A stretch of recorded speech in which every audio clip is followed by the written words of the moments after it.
Hello, I'm Stuart. Before we start, we want to share that this video uses AI for graphics and voice, but all the information is manually researched by our team.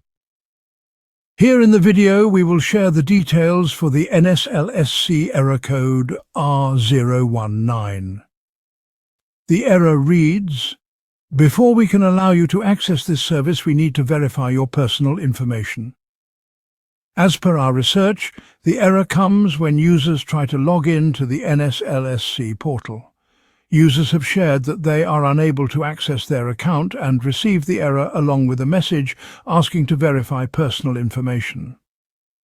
According to our research, this error is related to identity verification.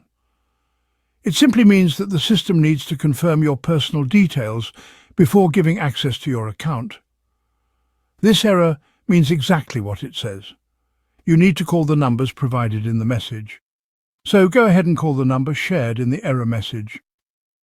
Just make sure to call during their working hours, which are Monday to Friday, and provide the necessary details, and this should fix the issue. Thanks for watching. This is all we have for the error. If this video helped, don't forget to like, share and subscribe. Have any questions or issues? Drop them in the comments below. See you in the next one.